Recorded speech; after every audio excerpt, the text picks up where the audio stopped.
अच्छा अच्छा, हाँ आपसे आपसे नहीं तो देखो उनको भी दिखाना, मेरे को भी दिखाना, इनको भी दिखाना, बीच बीच है ना। ठीक है। महात्मा जी आप भी नया नया बाबा बनने आए हैं, आप बाबा क्यों बनना चाहते हैं? बोलो, बोल के बताना जोर से। वीडियो बना रहे हो। हाँ बना, बोलो ना, बोलो महात्मा क्यों बनना चाहते हो? भक्ति मुक्ति के लिए बोल रहे थे तुम तो। हाँ जी, भक्ति की बोल रहे हैं जी, प्रभु चरणों में ध्यान लग जाए।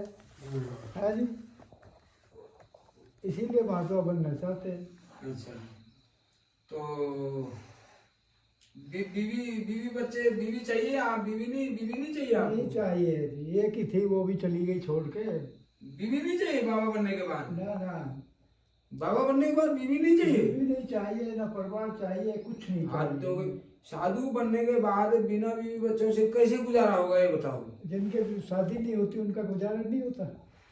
हर साधु साधु हर साधु जो जब साधु बन जाता है ना, जब गृहस्थ छोड़ता है, जब साधु बन जाता है तो साधु बनते ही उसकी शादी होती है पहले, और उसके बीवी बच्चे होते हैं। शादी होती तो गुरु के साथ होती है, और तो कोई होती नहीं है। क्या बिना बिना बिना बिना बीवी बच्चों से कैसे गुजारा चलेगा? कैसे आपकी जिंदगी कटेगी ये बताओ? अब रह कितनी जिंदगी गई है? नहीं, एक बात बताओ ना, आयु का कोई अंत होता है क्या? ऐसे तो नहीं, हजारों साल साधु तो लोग जीना तो नहीं योग है। करके बहुत लंबी आयु जीते हैं। नहीं, हजारों साल तो जीना नहीं है। नहीं, आप योग करो तो कोई जरूरी नहीं है कि हजारों साल ना आज के जियो। जमाने में 70-75 तक आदमी पहुंचता है। हाँ, है जी, 65 साल तो हो गई, अब बचा क्या है? तो साधु बनने के बाद शादी नहीं करोगे? शादी करेंगे अब। लो कमाल, अगर शादी नहीं करोगे तो मैं आपको साधु क्यों बनाऊंगा फिर? चलो वो आपकी मर्जी। हाँ जी, तुमने आपकी आज दिन तक बिना बीवी बच्चों वाले साधु देखे कोई? आप हैं तो सही, हैं? सामने बैठे तो हैं। मैं बिना बीवी बच्चों वाला हूँ? तुमने मुझे रनवास बिना- में रखा है, सुना मेरी बात? नहीं, बिना बीवी वाले देखे, बच्चे तो आपके बहुत हैं। बिना मेरी बीवी भी है, तुमने नहीं देखा मेरी बीवी को? अरे 3 दिन से तुम्हारे साथ ही, जब से तुम आए हो 4 दिन से, तब से मेरे साथ तुम्हारे आगे पीछे घूम रही मेरी बीवी, और तुमने उसको देखा नहीं देखा? चलो जी, हम समझ नहीं पाए, संतों की रमज को कौन समझ सकता है। हाँ जी, आप क्या कह रहे हो? देखो, साधु बनते ही उसकी पहले होती है शादी, विवाह, है ना। और साधु बिना परिवार से जीवन नहीं जी सकता। साधु बिना परिवार से जीवन नहीं जी सकता। कैसे? बिना रिश्ते नाते से गुजारा कैसे होगा? साधु का 6 परिवार होते हैं। कौन कौन से पूछो?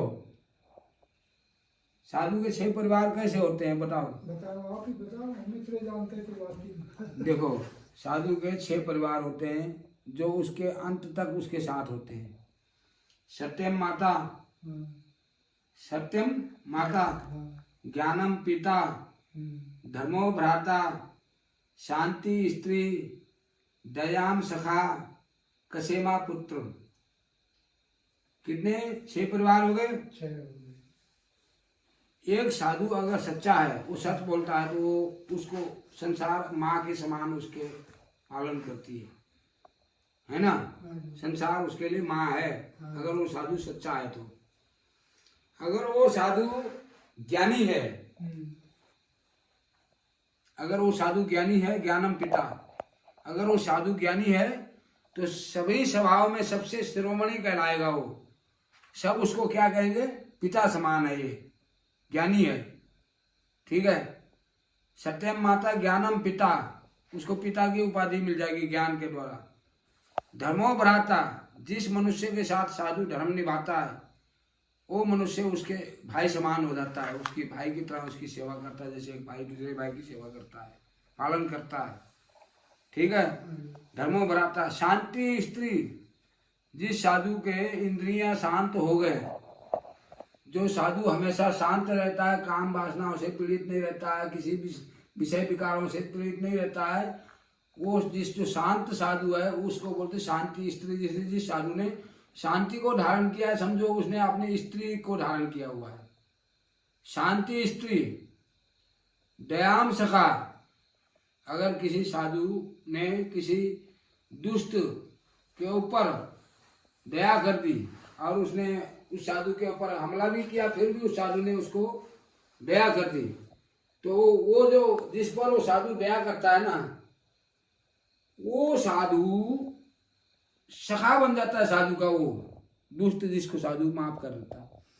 कसेमा पुत्र, कोई दुश्मन, कोई बहुत घातक अबोध प्राणी मनुष्य अज्ञानता बस किसी साधु पर हमला कर देता है राह चलते या बैठे आश्रम में आके, और साधु उसको क्षमा कर देता है, माफ कर देता है, तो वो दुष्ट भी ये कहता है कि मैंने इतना बड़ा गलती की और इस साधु ने मेरे को माफ कर दिया। माफ कौन कर सकता है? एक पिता ही अपने पुत्र को माफ कर सकता है। ठीक है, इसलिए सत्यम माता, ज्ञानम पिता, धर्मो भ्राता, शांति स्त्री, दयाम सखा, कसेमा पुत्र। साधु बनते ही इन 6 परिवारों को हमें धारण करने होते हैं। इन 6 परिवारों को साथ लेकर चलना होता है। वो शब्द रूप से परिवार होते हैं, न कि शरीर रूप से। तुम्हारी पत्नी आज से कौन है साधु बनने के बाद? शांति। शांति।